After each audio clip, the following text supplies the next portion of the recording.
For my video topic, I decided to choose spices because they bring back memories of me growing up and my family using them. For the plant love story, I decided to focus on 3 spices that are important to me and the many experiences associated with them.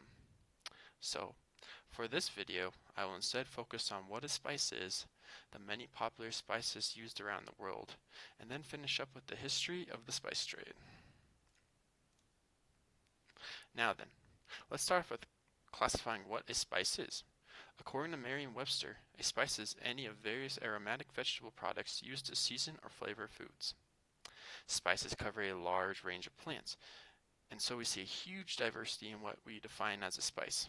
For example, both cumin and cinnamon are spices, yet the plants they come from drastically differ in composition and habitat. Their popularity in culinary dishes is also extremely diverse depending on the region.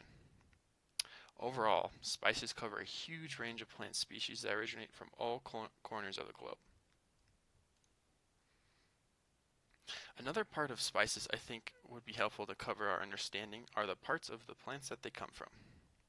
Typically, spices are from their roots, seeds, or bark from plants, and so they tend to be in a dry form. The dry form helps distinguish it from other popular plant categories. The main difference between a spice and an herb is that an herb would be fresh and usually originates from a different part of the plant. So, while the definition can seem a bit broad, there are ways to help classify spices.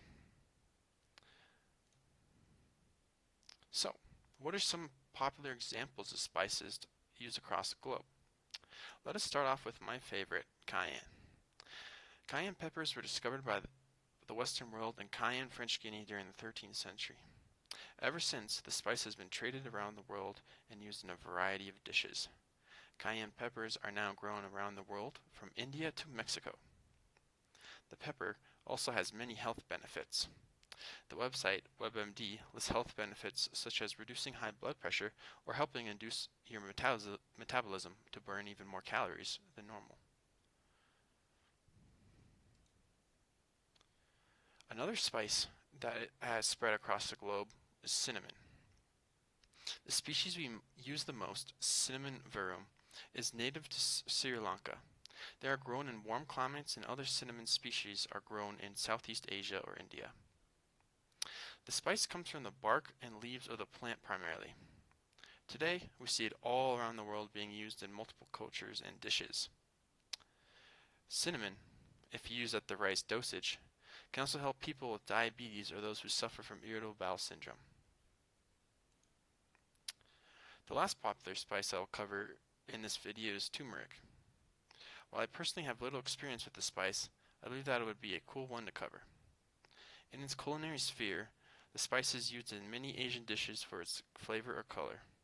A popular example would be that turmeric is used in curries. India has been using turmeric for centuries as a food and medicine.